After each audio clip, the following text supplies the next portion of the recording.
नमस्कार दोस्तों, आपका स्वागत है मेरे चैनल पे। पिछले वीडियो में हमने बात किया था ये टॉपिक्स पे कि भाई ब्रिटिश भारत में आए थे, कौन परमिशन दिया था, उनको क्या राइट्स मिली थी, इन सब चीज़ के ऊपर हमने बात किया था। आज मैं बात करूँगा company rule, the company rule. ठीक है, कंपनी रूल के बारे में आज मैं आपको समझाऊंगा। ओके, कंपनी रूल के बारे में आपको बताऊंगा। तो कंपनी रूल 1773 से 1858 तक था। ठीक है, कंपनी का रूल कब से था? 1773 टू 1858, याद रखना दोस्तों। ठीक है, आज हम इसी के बारे में बात करेंगे और इसमें देखेंगे रेगुलेटिंग एक्ट क्या है, कि भाई रेगुलेटिंग एक्ट ऑफ 1773 ये क्या है। आज हम इसके ऊपर बात करेंगे। तो चलिए शुरू करते हैं वीडियो। ठीक है, देखिए क्या लिखा है कि it was the first step taken by the British government to control and regulate the affairs of the East India Company in India. ठीक है, ये बता रहा है कि ये एक्ट क्यों लाया गया कि जो कंपनी थी ईस्ट इंडिया कंपनी, वो अपनी मनमानी कर रही थी। ठीक है, वो इसमें मैंने आपको बस समझाया भी था कि क्या वो कर रही थी। तो वो अपनी मनमानी कर रही थी, ब्रिटिश गवर्नमेंट के हिसाब से नहीं चल रही थी। तो जब ब्रिटिश गवर्नमेंट ने देखा कि भाई ये मेरे कहने पे नहीं चल रहा है, मेरा कोई बात नहीं मान रहा है, ठीक है, अपनी मनमानी कर रहा है, तो उसने रेगुलेटिंग एक्ट ला दी। ये रेगुलेटिंग एक्ट क्या था? इसमें लिखा गया है कि भाई कंट्रोल एंड रेगुलेट करने के लिए, नियमित और नियंत्रित करने के लिए ये एक्ट लाया गया। ठीक है, किसको नियंत्रित करने के लिए? ईस्ट इंडिया कंपनी को नियंत्रित करने के लिए। ठीक है, अब देखिए, और इसमें क्या है कि the first time political and administrative functions लाया गया। ओके, इस एक्ट में एक और क्या खास बात है कि आपका जो पॉलिटिकल है और एडमिनिस्ट्रेटिव, प्रशासनिक जो अधिकारी, जैसे इस समय आप प्रशासनिक में सबसे अच्छा एग्जांपल है आईएएस का। ठीक है, आईएएस आईपीएस ये सब क्या है? एडमिनिस्ट्रेटिव है। ठीक है, तो ये सब चीजें रेगुलेटिंग एक्ट में लाया गया। ठीक है, वो क्या चीज? पॉलिटिकल और एडमिनिस्ट्रेटिव। उसके बाद क्या हुआ? इसमें एक और चीज लाया गया कि सेंट्रल एडमिनिस्ट्रेशन, केंद्रीय जो प्रशासन था, केंद्रीय जो बोलते हैं सेंट्रलाइज तरीके से हुआ, सेंट्रल गवर्नमेंट के तरीके से हुआ, तो ये यही है, सेंट्रल एडमिनिस्ट्रेशन इसमें लाया गया रेगुलेटिंग एक्ट में। ओके, अब इसके कुछ हम फीचर्स देख लेते हैं इस एक्ट के। ओके, इस एक्ट के फीचर्स हम देख लेते हैं कि क्या है। ओके, अब देखिए क्या है इसमें। पहला लिखा है the governor of Bengal as the governor general of Bengal, कि जो बंगाल का गवर्नर जनरल था, ठीक है, बंगाल का जो गवर्नर जनरल था उसे गवर्नर जनरल की उपाधि मिल गई। ठीक है, जो बंगाल का गवर्नर था उसे बंगाल के गवर्नर जनरल की उपाधि मिल गई। ओके, और उसको हेल्प करने के लिए, ठीक है, जैसे गवर्नर जनरल एक बड़ा पोस्ट बन गया। ठीक है, अब वो तो हर जगह पहुंच नहीं सकता हर काम में। ठीक है, जैसे अगर मोदी हैं तो मोदी हर जगह तो पहुंच नहीं सकते। ठीक है, तो उसके लिए क्या किया गया है कि उनके जो मेंबर्स बनाए गए हैं, मेंबर्स बोलते हैं ना, उनके जो मेंबर हैं वो उनकी हेल्प करते हैं देश को चलाने में। तो उनकी हेल्प कौन करता है? आप जानते ही हैं, मोदी की। तो ऐसे ही उस समय गवर्नर जनरल था, उसकी हेल्प करने के लिए एग्जीक्यूटिव काउंसिल बनाई गई 4 मेंबरों की, जो कि उन्हें असिस्ट करते थे। उनको असिस्ट बोलते हैं, असिस्टेंट होते हैं ना। तो जो भी मामला होता है, चाहे जिससे भी रिलेटेड था, वो रिपोर्ट अपनी इकट्ठा करके किसके पास ले जाते थे? गवर्नर जनरल ऑफ बंगाल के पास। ठीक है, फिर वो डिसीजन लेते थे जो भी रहता था। और क्या?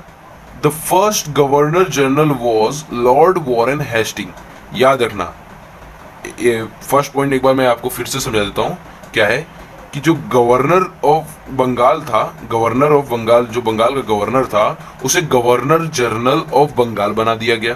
ठीक है, और उनके लिए 4 मेंबर्स बनाए गए हेल्प करने के लिए, उनके हेल्प करने के लिए 4 मेंबर्स बनाए गए। ठीक है, एग्जीक्यूटिव काउंसिल के। और पहले गवर्नर जनरल कौन थे? लॉर्ड वॉरेन हेस्टिंग, याद रखना दोस्तों, लॉर्ड वॉरेन हेस्टिंग। ठीक है, अब हम आते हैं दूसरे पॉइंट पे। दूसरा पॉइंट क्या कह रहा है कि जो बॉम्बे और मद्रास प्रेसिडेंसीज था, ठीक है, वो subordinated to the governor general of Bengal. ठीक है, देखिए बॉम्बे, मद्रास और क्या था? बंगाल था। ठीक है, और ये जो तीन थे राज्य, उसमें क्या थे? गवर्नर जनरल थे। ठीक है, गवर्नर जनरल थे, सब अलग अलग थे तीनों। बट इस एक्ट के बाद क्या हुआ कि जो बंगाल का था गवर्नर, उसे गवर्नर जनरल बना दिया गया। ठीक है, वो तीनों राज्य थे उनसे हेड बना दिया गया। ठीक है, तो जो बॉम्बे और मद्रास की प्रेसिडेंसी थी वो गवर्नर जनरल के वो बोलते ना निचले स्तर पे आ गई। ठीक है, तो जो भी बॉम्बे और मद्रास के डिसीजन लेने पड़ते थे या कुछ भी लेने पड़ते थे, वो गवर्नर जनरल ऑफ बंगाल के पास जाते थे, उनसे हेल्प करते थे, उनसे हेल्प मांगते थे, वही कुछ डिसीजन लेते थे। ये लोग उसके मतलब निचली पोस्ट पे आ गए। ओके, इसमें ये है सेकंड पोस्ट में, सेकंड लाइन में। अब थर्ड क्या है? थर्ड में क्या हुआ कि थर्ड पॉइंट क्या कह रहा है कि establishment a supreme court as at Calcutta 1774। ठीक है, 1774 में सुप्रीम कोर्ट की स्थापना हुई, इस्टेब्लिशमेंट हुई कलकत्ता में। याद रखना, सुप्रीम कोर्ट की स्थापना हुई कब? 1774 में कलकत्ता में। ठीक है, और 1 chief justice and 3 other justice बनाए गए, जज बनाए गए। ठीक है, एक थे चीफ जस्टिस और 3 क्या थे? जज थे, सिर्फ जस्टिस थे। ओके, तो पहले चीफ जस्टिस कौन थे? पहले चीफ जस्टिस थे, उनका नाम था सर एलिजा इम्पेरे। क्या था? सर एलिजा इम्पेरे नाम था। ठीक है, याद रखना दोस्तों, सर एलिजा इम्पेरे। ओके, अब देखिए चौथा पॉइंट क्या बताना चाहता है? चौथा पॉइंट ये बता रहा है कि servant of the company from engaging in any private trade और एक्सेप्टिंग प्रेजेंट और ब्रीफ्स फ्रॉम द नेटिव्स। मतलब चौथी पॉइंट आपका ये बता रहा है कि जो कंपनी के, ठीक है, कंपनी के जो एम्प्लॉयर थे, ठीक है, एम्प्लॉयर बोलते हैं, जो कंपनी के सर्वेंट थे, ठीक है, वो किसी भी प्रकार का प्राइवेट ट्रेड और किसी भी प्रकार का जो उपहार मिलता था वहां के लोगों से, ठीक है, वो और ब्रीफ्स, रिश्वत, ये वहां के नेटिव मतलब ये मूल निवासी, ठीक है, नेटिव मतलब मूल निवासी, उनसे ये चीज नहीं ले सकते। ठीक है, प्राइवेट ट्रेड नहीं कर सकते। जो कंपनी से जुड़े रहेंगे, याद रखना दोस्तों, जो कंपनी से जुड़े रहेंगे वो मेंबर प्राइवेट ट्रेड और कोई भी प्रेजेंट्स और ब्रीफ्स यानी रिश्वत वहां के मूल निवासी से नहीं ले सकते। ठीक है, क्या होता था कि जैसे अंग्रेजों ने जो भी सर्वेंट है, उनके जो भी एम्प्लॉयर थे, वो जो भारत में मतलब काम करते थे, तो उनकी वर्चस्व बहुत थी। ठीक है, तो वहाँ के जो लोग थे, तो उनके ऊपर वो रौब जमाते थे। तो उन लोग क्या करते थे कि वह उनको खुश रखने के लिए, ये करने के लिए रिश्वत, हाँ, उपहार, गिफ्ट, ये सब देते थे।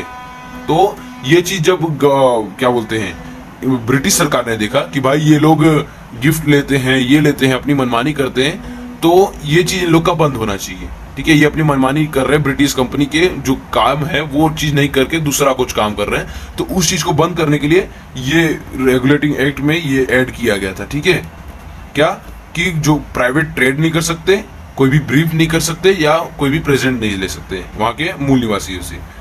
अब देखिए 5 पॉइंट क्या है कि ये बता रहा है कि कोर्ट ऑफ डायरेक्टर, पांचवें पॉइंट में क्या है कि कोर्ट ऑफ डायरेक्टर बनाया गया। ठीक है, कोर्ट ऑफ डायरेक्टर क्या है कि वो एक हेड है। ठीक है, ये इन सब से हेड है, जो गवर्नर जनरल थे, इन सब से हेड था। ठीक है, ये लोग कोर्ट ऑफ डायरेक्टर को क्या, किस काम के लिए बनाए गए थे? उसको report on its revenue, civil and military affairs in India, कि जो भी भारत के मिलिट्री से लेके, जो भी टैक्स से लेके और सिविल से लेके, नागरिक से लेके, कोई भी A to Z कोई भी जानकारी हो, कोर्ट ऑफ डायरेक्टर को दिया जाता था। ठीक है, कि कोर्ट ऑफ डायरेक्टर ये उसमें ब्रिटिश में बैठते थे, ब्रिटिश में, इंडिया में नहीं थे। तो ब्रिटिश में इन लोग को ये बैठे थे, ठीक है, कोर्ट ऑफ डायरेक्टर। और उस समय इस पोस्ट की ना बहुत डिमांड थी, कोर्ट ऑफ डायरेक्टर की, ठीक है। जो अमेरिका क्या बोलते हैं, ब्रिटिश के जो थे ना रईस लोग, वो अपने बेटों को इस पोस्ट में लाने के लिए बहुत मेहनत करते थे, भाई यहाँ पे इनको, मेरे बच्चों को इसमें पोस्ट मिल जाए। तो उसमें कोर्ट ऑफ डायरेक्टर जो था ना, वो उसमें बहुत हेड था। तो कोर्ट ऑफ डायरेक्टर क्या था कि भाई उसको रिपोर्ट देते थे revenue, civil and military affairs of मतलब इंडिया के जो भी थे वो सब देते थे, रिपोर्ट देते थे, ठीक है। एक बार फिर से सारे पॉइंट देख लेते फटाफट। तो क्या था इस एक्ट में, ये पहला एक्ट है जो कि ब्रिटिशर्स ने क्या बोलते हैं पारित किया था। तो क्या बोलेंगे, it was the first written act. क्या था, लिखित था, written act prepared by the British. Okay, क्या था ये एक्ट था कि जो भी ब्रिटिश ईस्ट इंडिया कंपनी की जो इंडिया में है उसके काम को कंट्रोल और रेगुलेट करने के लिए ये एक्ट बना गया, ठीक है।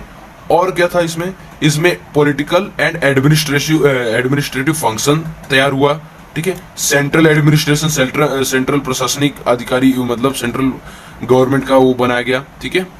और इसके फीचर्स देख लेते हैं। पहले में था कि भाई जो बंगाल का गवर्नर था उसे गवर्नर जनरल की उपाधि मिल गई। उसके हेल्प के लिए 4 मेंबर बनाए गए जो उसको हेल्प करते थे।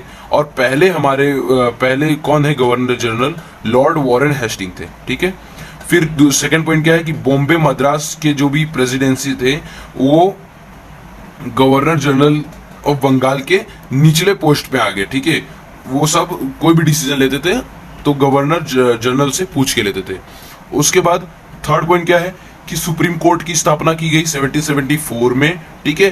पहले चीफ जस्टिस कौन है, क्या बोलते हैं, पहले चीफ जस्टिस थे सर एलिजा एम्पेरे थे, ठीक है। और 3 अदर जस्टिस थे। कहाँ बनाया गया था, कलकत्ता में बनाया गया था, ठीक है।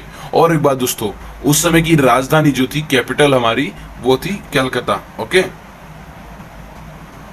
और चौथा पॉइंट क्या है कि जो भी कंपनी से जुड़े हुए लोग हैं, ठीक है, जो भी कंपनी से एम्प्लॉयर है, जो भी कंपनी के, वो प्राइवेट ट्रेड और किसी भी प्रकार का उपहार और रिश्वत, ये चीज वहां के लोगों से नहीं ले सकते, ठीक है। क्या होता था फिर ये देखिए दोस्तों, अभी भी यही नियम है कि जो भी, याद रखना कि गवर्नमेंट जॉब से रिलेटेड कोई भी पर्सन हो, गवर्नमेंट जॉब से जुड़ा हुआ कोई भी पर्सन हो, वो कोई अदर बिजनेस या फिर वो चीज नहीं कर सकता। आज के समय भी है, जैसे आईएएस अगर कोई है, ठीक है, वो चाहता है कि भाई मैं अपना कोई बिजनेस स्टार्ट करूं या वो करूं, तो ये चीज आज के समय पे भी पॉसिबल नहीं है, ठीक है। ये आज भी कानून है, तो ये चीज है। और कोर्ट ऑफ डायरेक्टर बनाया गया। कोर्ट ऑफ डायरेक्टर का काम क्या था, उसको रिपोर्ट देते थे, किसका, रेवेन्यू का, सिविल का and military affairs in India, okay. I hope आपको इतना चीज समझ में आया होगा। और नहीं समझ में आया होगा आपको कोई भी चीज, कोई भी टॉपिक से रिलेटेड कोई भी प्रॉब्लम है, जैसे आपको कोई भी इसमें से टॉपिक नहीं समझ में आया, आप मुझे कमेंट में करिएगा, लिखिएगा, मैं आपको कमेंट में आपको कोशिश करूंगा कि आंसर दूं, ठीक है दोस्तों। नेक्स्ट हम बात करेंगे अमेंडिंग एक्ट के बारे में, ठीक है, अगले वीडियो में। तो तब तक के लिए थैंक यू, जय हिंद, जय भारत।